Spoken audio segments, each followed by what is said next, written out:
Mereka cenderung pasif, malu berbicara atau tidak terbiasa menyampaikan ide secara terstruktur. Dalam jangka panjang, hal ini bisa berdampak pada rendahnya kepercayaan diri, kesulitan bekerja sama dengan tim, hingga kemampuan menavigasi situasi sosial di sekolah maupun kehidupan sehari-hari. Anak-anak seperti ini berpotensi kehilangan kesempatan untuk menonjolkan potensi diri mereka secara utuh, baik dalam bidang akademik, seni maupun kepemimpinan. Lanjut.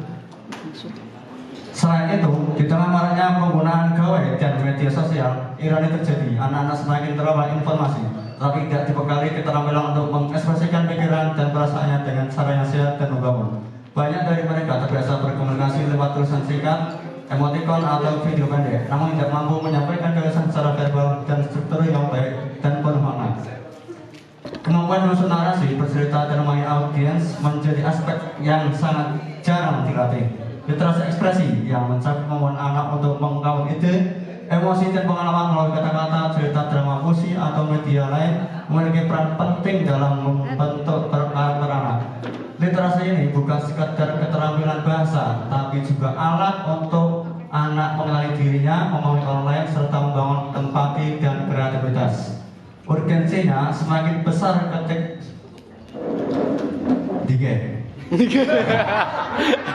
Urgensinya semakin besar ketika melihat tantangan masa depan yang anak-anak menjadi komunikator yang baik, pemikir kritis, serta pribadi yang percaya diri dan mampu memimpin. Pelatihan public speaking dan literasi ekspresi bukan hanya soal berani berbicara di depan orang banyak, tetapi soal membentuk pola pikir berani, reflektif, dan ekspresif sejak dini. Oleh karena itu, diperlukan sebuah program edukatif dan menyenangkan yang baik yang mampu menjawab tantangan tersebut. Kegiatan public speaking dan literasi ekspresi anak dirancang sebagai ruang aman bagi anak untuk belajar, berekspresi, dan tumbuh menjadi pribadi yang kooperatif, percaya diri, dan siap menghadapi dunia yang semakin kompleks. Melalui pendekatan yang interaktif dan berbasis praktik, pelatihan ini bertujuan menjadi solusi nyata untuk mendorong kemajuan kemampuan usia anak sekaligus menumbuhkan minat terhadap literasi sejak usia dini. Tujuan utama. Lanjut. Iya, tujuan utama dalam adanya pelatihan public speaking itu sebaik untuk anak-anak adalah untuk meningkatkan kepercayaan diri mereka, terus untuk melatih mental dan kemampuan berkomunikasi mereka di depan umum. Selain itu juga sebagai fondasi untuk mereka menyampaikan pendapat di muka umum. Next aja mas. Nah ini ya poin-poinnya ya. Tujuannya seperti untuk meningkatkan kepercayaan diri. Karena mungkin melihat latar belakang kejadian yang sekarang di beberapa daerah yang memang masih minim untuk peningkatan public speaking dan literasi ekspresi untuk anak-anak. Tujuan utamanya seperti meningkatkan kepercayaan diri. Yang kedua sebagai untuk mengembangkan keterampilan komunikasi. Jadi anak-anak komunikasinya lebih ekspresif lagi, lebih banyak dan ada attitude-nya tersendiri. Terus yang ketiga untuk mengatasi ketakutan berbicara di depan umum. Seperti halnya sekarang anak-anak mungkin banyak yang takut untuk maju ke depan atau mengungkapkan pendapat, terlebih cemas. Selanjutnya ada lagi yang keempat untuk meningkatkan keterampilan berpresentasi, itu juga sangat perlu. Dan yang kelima untuk meningkatkan keterampilan berpikir kritis. Dan yang keenam sebagai peningkat keterampilan beradaptasi. Yang ketujuh, mempersiapkan diri untuk masa depan.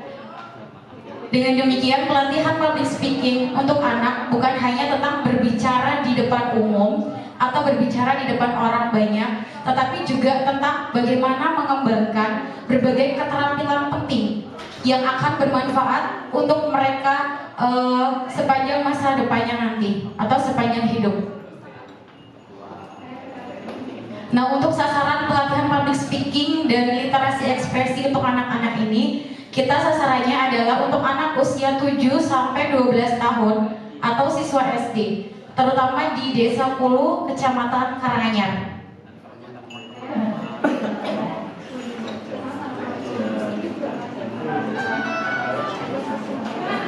Next, untuk rangkaian kegiatan pelatihan public speaking dan Pelatihan public speaking dan literasi ekspresi untuk anak ini itu akan kita laksanakan di hari tanggal Sabtu 16 Juli 2025 pada pukul 7 sampai 11 waktu Indonesia Barat dan bertempat di Rumah Makan Pulau Asri. Adapun rangkaian acaranya itu kita laksanakan cuma 1 hari saja, itu di hari Jumat. Mau 16 kok itu 11 loh. Sing salah siapa? Oke. Ya, dari awal untuk pagi mungkin kita rangkaian acaranya ada pembukaan, selanjutnya ke materi public speaking, terus next lagi ke materi literasi ekspresi, dan selanjutnya ada untuk bermain dan belajar. Jadi itu untuk praktek di outdoor maupun di indoor. Next.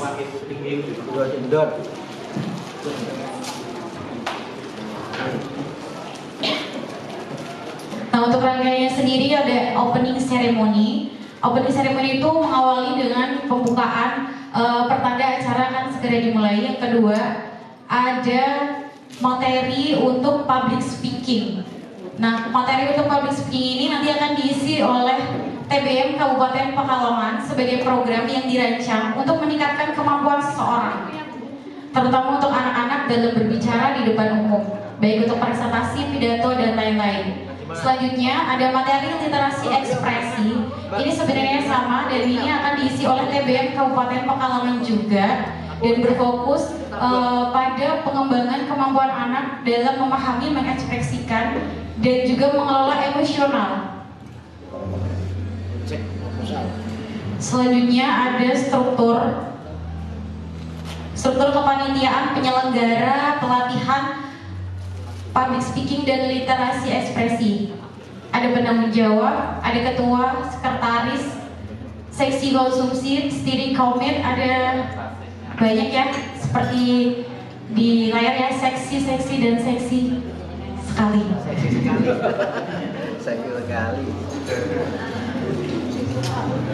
Next, lanjut. Ya, selain ada struktur organisasi, ada juga untuk anggaran dana. Jadi ini untuk anggaran sebagaimana apa ya? Sebagai untuk pengadaan acara tersebut ya pasti kita membutuhkan dana ya. Jadi kurang lebih seperti di layar terteranya, kurang lebihnya seperti itu, harus detail karena jangan sampai panitia nombok gitu ya. Iya, mungkin next lagi.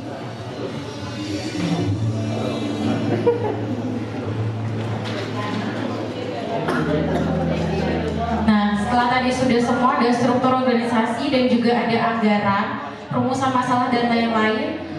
Yang terakhir kita kasih penutup. Demikian proposal ini kami sampaikan untuk digunakan sebagai acuan dalam pelaksanaan pembangunan dan menjadi bahan kajian bagi pihak-pihak terkait. Kemudian atas partisipasi dan bantuan yang diberikan kami ucapkan sampaikan banyak terima kasih. Next, sudah selesai ya? Oke. Gimana? Oke, terima kasih. Oh, pembangunan ya. Mohon maaf ya, copy paste-nya. Nah, itu kan pembangunan sumber daya manusia, termasuk public speaking. Bukan gitu? Iya. Tepuk tangan. Kelompok 5, Pak. Ya.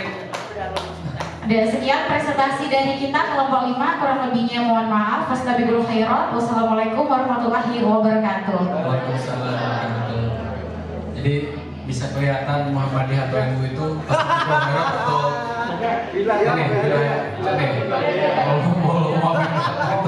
Di belakangnya apa gitu Pak ya? Luar biasa. Tepuk tangan buat semuanya ya.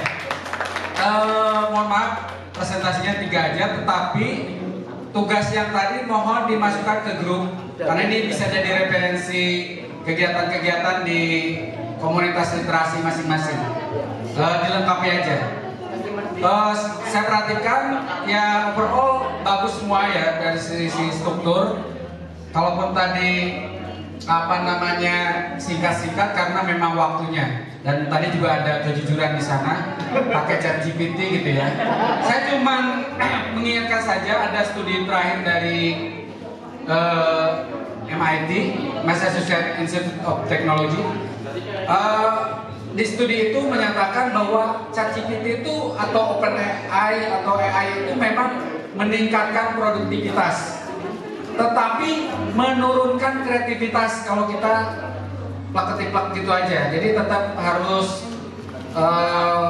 kita kawal itu sebagai alat bantu aja, gitu ya. Jadi ini ada studi terakhir yang lagi kami dibicarakan, termasuk juga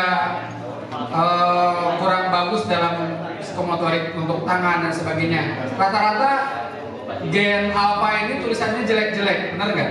Tapi mereka mencari cara cepat gitu.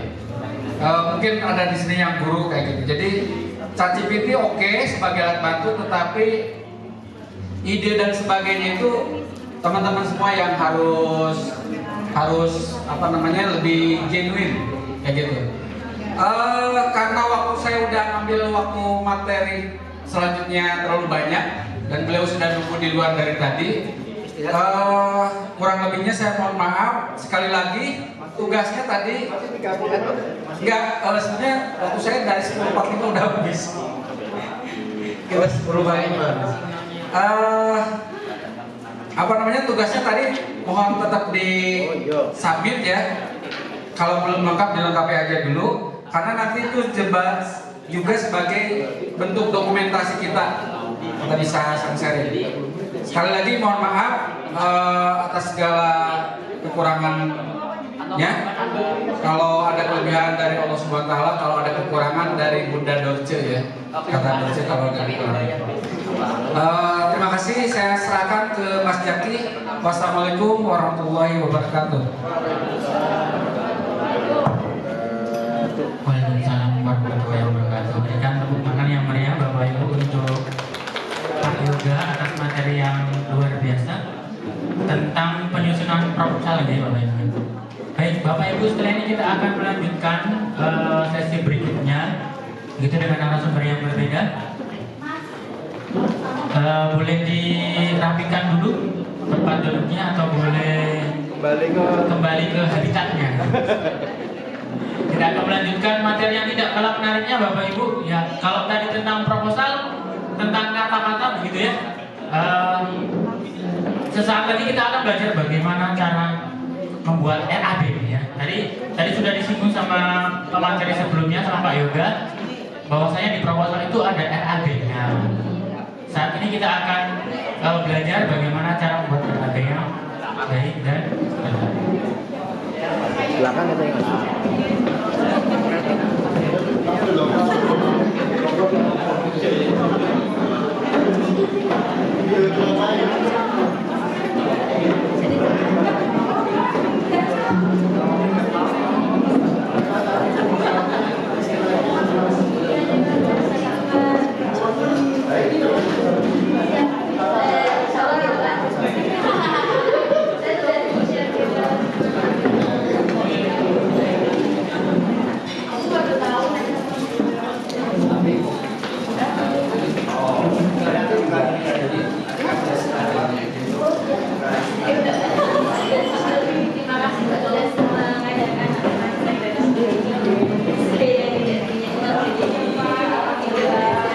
Saya